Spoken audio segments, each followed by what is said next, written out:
بسم اللہ الرحمن الرحیم۔ تیرا عمل تیرے عقائد کی دلیل ہے اور تیرا ظاہر تیرے باطن کی علامت ہے۔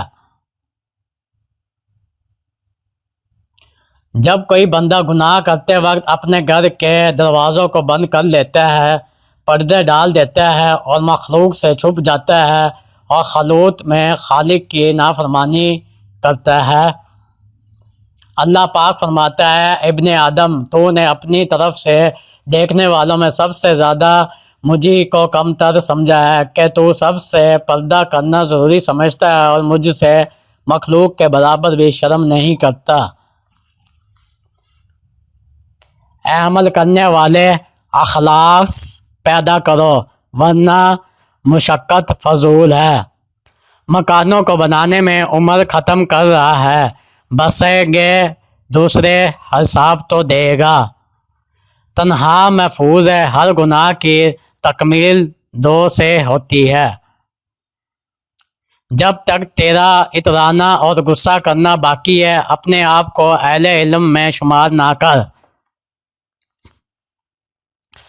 حیات کا دروازہ جب تک کھلا ہے، غنیمت جانو وہ جلد ہی خط تم پر بند کر دیا جائے گا۔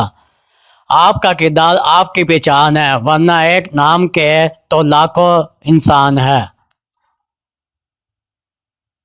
جو شخص علم حاصل کرنے میں تکالیف برداشت نہیں کر سکتا، اسے عمر بھر جہالت کی مشکلات جھیلنا پڑتی ہے۔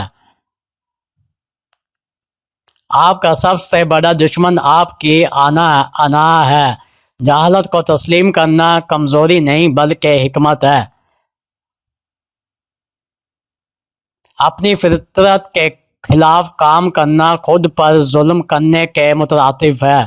انسان امیر نہیں، دوسروں سے امیر بننا چاہتا ہے۔ سخت کلامی سے ریشم جیسے نرم دل بھی سخت ہو جاتے ہیں۔ بڑا انسان وہ ہے جس کی محفل میں کوئی خود کو چھوٹا نہ سمجھے۔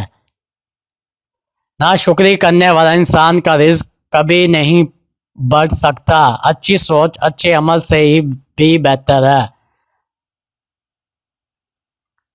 وہ شخص کبھی فلاح نہیں پا سکتا جو اپنی عقل اور دماغ کو استعمال میں لا کر کوئی فیصلہ نہ کر سکے۔